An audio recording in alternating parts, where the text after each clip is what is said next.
So there's been powerful forces that have tried to play the subject down, but since then there's not really been an international coalition, as it were.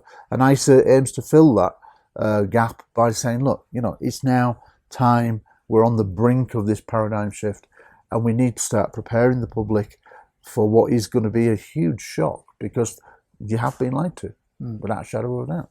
And that will create a backlash. From a personal point of view, as and when that disclosure moment happens, I think there will be a lot of anger released by the public, the media. The media, I would argue, have been complicit, but most journalists were not complicit. It was on high. It was done at a very, very high level. Yeah. And I think, you know, TV and things like that have produced documentaries that didn't want to rock the boat, didn't want to create pressure. Play the same game as the politicians. Play the same game, yeah. So I think as and when we talk about this big disclosure of the Big D happening, and you'll know when it's happening because you'll turn on the news and it'll be on every news channel 24/7 like a terrorist incident. Yeah. That's when you'll know it's real. Yeah. But realistically, I think that when that happens, there will be a lot of people genuinely angry that they've been lied to for 75 years. Well, I kind of think, well, how do we deal with that in a non-violent way? Because people could really get very angry. But I personally have speculated, based on the apartheid example in South Africa, where they had truth and reconciliation hearings. And I think that's what we should do. Sure. And just say, look, if you're a senior person who's been involved in this secrecy, just give your testimony. Just put it out there. You're not going to get attacked. You're not going to go to prison. But basically, let's just get this story out there once and for all and move on and deal with whatever we're going to deal with. Yeah. That would be my way of dealing with the anger. Sounds very wise, I must say. You mentioned earlier this the new law in the United States that requires the military to the whistleblower. Well, that's another one, because you mentioned this the rule that the military has to disclose what they've found to Congress every 6 months. But then there's the whistleblower amendment. That's what's happening this year. That's different. So last year was legislation that said the intel community had to report to Congress by law. That was passed bipartisan, signed off by President Biden. This year, a new amendment has been created that will effectively, it's been interpreted as a whistleblower amendment. And what that means is that it's long been suspected that many, certainly military people, have been involved in black projects that are really off the grid. Nobody knew about them, and they've been working on UFO projects. Well, the whistleblower amendment is basically going to say, you're not going to lose your pension. You now can come forward and disclose this story in the public good. And I think that's likely to become law by the end of December. So by early 2023, I think it's envisaged, and apparently floodgates will open. Yeah, well, the possibility of floodgate, it might not be. It might be very slow at first, because people, I think, would be very nervous. They can't really trust this. Yes, is this for real kind of thing? However, what we have heard from the likes of Chris Mellon and Luis Elizondo is that certain, I would think, US military witnesses are being approached to give testimony before open congressional hearings that may take place as early as spring of 2023. Spectacular. Oh, absolutely. And I think that's potentially when we're on the brink of a change in terms with the mainstream media. Because at the moment, whilst there's been a lot of coverage in the United States, many countries are still dragging their heels, still want to thinking it's China or Russia or something like that. However, when... Maybe that's only on the surface?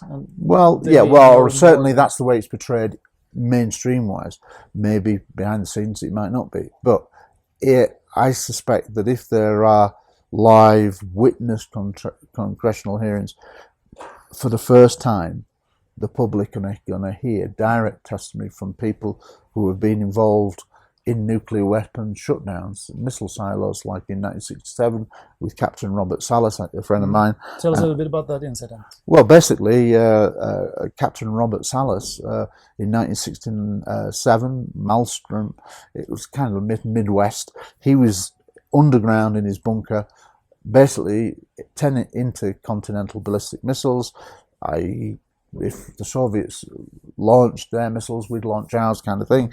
And he was the person who would turn the key, the dual key. He was one of those people. Well, he gets a phone call from his topside security guard saying there's a UFO shining a beam down into the bunker, to his underground bunker, and he's like 50, 100 feet underground. And then all suddenly 10 nuclear weapons go offline, ballistic missiles, one by one. And they're not designed to go offline because of what they're dealing with, nuclear weapons.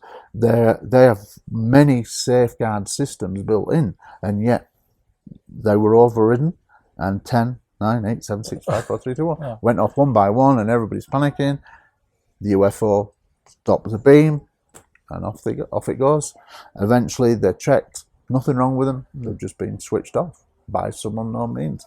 And so when I think the public hear that from a direct witness who was there. And back then he wasn't allowed to, I mean, he was told yeah. But we've got all the documents since then to prove it, plus one of his people in charge of him corroborated and confirmed that the incident happened. And it's not alone. There have been several incidents over the years, 70s, 80s in particular, with nuclear weapon shutdowns in America, but also during the Soviet era, in 1982, I believe it was, in what was former Ukraine, a Soviet nuclear weapons bunker did the opposite.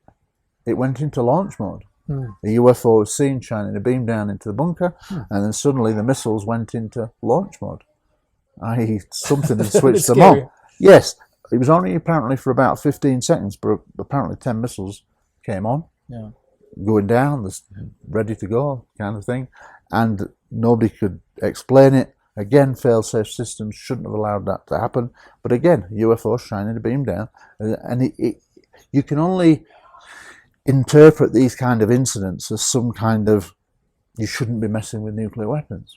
We don't know that for certain, but that's what you would logically... Might be what they're trying to tell us. Yes, and the fact is, you can only describe them as demonstrations of their capabilities, technological capabilities. And, so I think if the public start hearing about these incidents, they're going to go, what? This is for real? They should. They should. They should. But also the press will hopefully report on it properly and it'll be live. Yeah. So what do you foresee now will happen with our knowledge about UFOs and ET presence in the coming, say, 3, 4, 5 years with all these new legislation coming? I think that the legislation changes are huge. If the whistleblower amendment goes through, the implications for this subject are again huge, because we could be faced with an avalanche of really high quality cases that we didn't know about, corroborated incidents, very senior military people come out of the woodwork. And I think if that happens, that can only create pressure on what I call the dam, and eventually the dam will break. And when it breaks, that's when you get disclosure. It's not going to be a slow trickle. It'll culminate in a collapse. You think so? Yes, I think because it'll reach a point of no return. And at the moment, we're edging towards that with this legislation, proposed legislation. So I think, within the next 2 to 3 years, we could really have this paradigm shift. And everybody, regardless of your beliefs, acknowledges that as and when official contact is acknowledged, that it'll be the most profound moment in human history.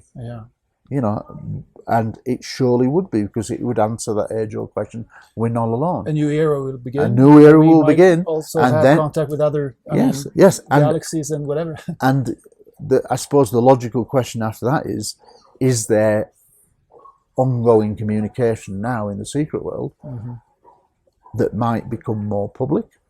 They might release some information that they may have had contact in the secret world. But if not, it's, yes, we're acknowledging that they're real, they're not ours, it's non-human. Now the question would be, well, how do we communicate with these things?